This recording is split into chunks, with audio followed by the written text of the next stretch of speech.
오늘의 말씀은 신약성경 마태복음 23장 1절에서 7절입니다.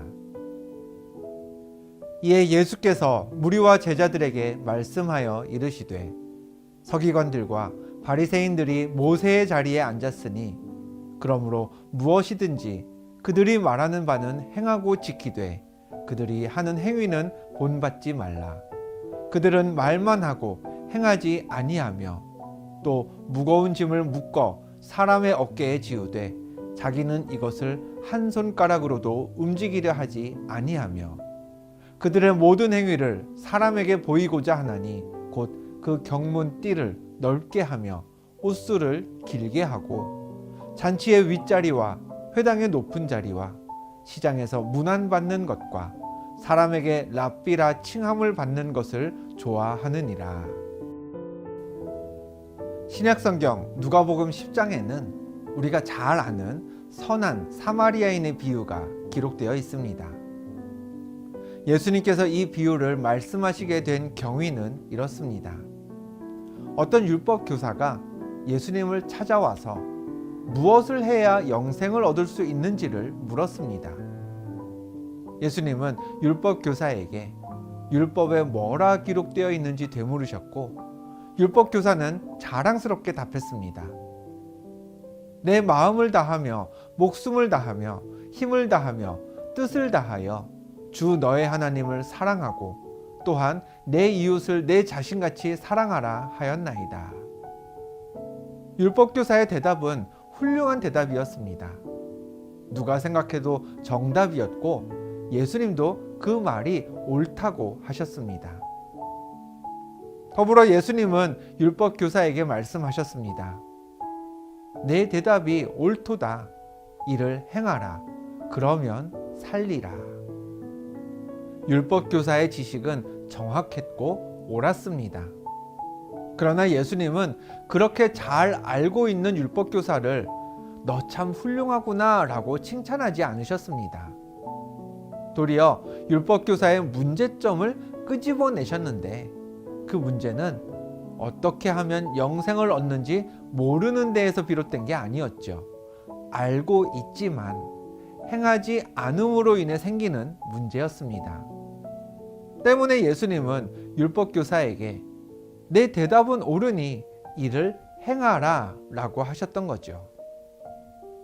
그러나 율법 교사는 행동으로 옮기라는 그 예수님의 가르침에도 달라지지 않았습니다. 이런 대화를 나눈 후에도 율법 교사는 자기를 옳게 보이려고 예수님께 질문을 재차 던졌죠. 누가복음 10장 29절입니다. 그러면 내 이웃이 누구니까? 예수님은 율법 교사의 이 질문에 답하시기 위해 선한 사마리아인의 비유를 말씀하셨습니다. 강도 만난 사람을 제사장도 레위인도 그냥 지나쳐 갔지만 유대인들에게 멸시받던 사마리아 사람이 잘 보살펴 주었다는 내용이죠. 예수님은 비유를 말씀하신 후에 율법 교사에게 이 세 사람 중에 누가 강도 만난 자의 이웃이냐 물으셨고 율법 교사는 자비를 베푼 사마리아 사람이 이웃이라고 답했습니다. 그러자 예수님은 다시 한번 말씀하셨죠. 가서 너도 이와 같이 하라. 이미 한번 내 말이 옳으니 이를 행하라 라고 하셨던 예수님이 그래도 율법 교사가 문제의 핵심을 알아채지 못하니까 또 한번 아는 대로 행하는 게 중요하다 가르치셨습니다. 오늘 본문에서 예수님은 예수님을 따르던 무리와 제자들 앞에서 서기관들과 바리새인들을 비판하셨습니다. 본문 2절부터 4절을 다시 한번 봅니다. 서기관들과 바리새인들이 모세의 자리에 앉았으니 그러므로 무엇이든지 그들이 말하는 바는 행하고 지키되 그들이 하는 행위는 본받지 말라. 그들은 말만 하고 행하지 아니하며 또 무거운 짐을 묶어 사람의 어깨에 지우되 자기는 이것을 한 손가락으로도 움직이려 하지 아니하며. 예수님의 말씀에 담긴 비판의 내용은 분명합니다. 서기관들과 바리새인들은 말만 앞설 뿐 행동이 없었다는 거죠. 우리는 그런 그들의 행동을 겉으로만 착한 체 한다라는 의미로 위선이라 하고요. 겉만 보기 좋게 꾸민다라는 뜻에서 외식이라고도 합니다. 자신이 옳다고 말하는 사람은 참 많습니다. 율법 교사들, 서기관들과 바리새인들이 그랬습니다. 정의에 대하여, 진리에 대하여 참 많은 것을 정확히 알았습니다. 그리고 많이 안다는 사실 자체를 자랑했죠. 동시에 자신들이 아는 것을 모르는 사람들, 자신들이 민감하게 여기는 것들에 대하여 둔감한 사람들을 함부로 깔보고 정죄했습니다. 예수님은 말만 하고 정작 행위는 없는 그들을 끝까지 비판하셨죠. 성도의 삶은 하나님의 말씀을 아는 것으로 그치지 않습니다. 읽은 말씀을 서로 나누고 은혜를 간증하는 게 전부가 아닙니다. 말씀 안에 그 가르침을 따라 살아갈 때에 그 삶이 성도의 삶이 될 수 있습니다. 우리의 회개도 마찬가지입니다. 단지 내가 죄인이기 때문에 행하는 막연한 회개가 되어서는 부족합니다.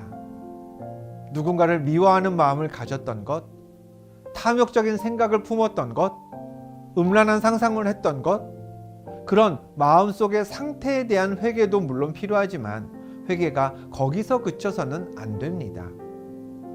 도움이 필요한 사람을 미처 돕지 못했던 것, 하나님 보시기에 선한 말을 내뱉지 못했던 것, 구체적인 행동에 대한 돌이킴과 뉘우침도 있어야 그게 올바른 회개입니다. 예수님이 말씀하신, 또 예수님이 이 땅에서 직접 보여주신 정의는 알고 있는 바른 지식을 말하고 떠드는 것이 아닙니다. 그 지식대로 행하는 것이죠. 하나님의 뜻은 입으로 말하는 게 아니라 삶으로 전파되기 때문입니다. 평일에 교회 일을 마치고 집에 가면 아이들과 가장 자주 하는 논쟁이 이겁니다. 저는 얼른 씻고 양치해라, 잘 준비해라, 다 하면 TV 보여줄게 라고 하고요. 아이들은 TV 보여주면 그 다음에 씻겠다 라고 합니다.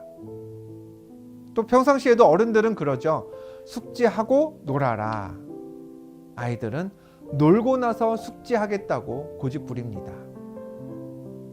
또 조금 큰 아이들에게는 부모는 이렇게 말합니다. 성적 오르면 용돈 올려줄게. 아이들은 뭐라 그럴까요? 용돈 올려주면 감사한 마음으로 열심히 공부해서 성적 올리겠습니다.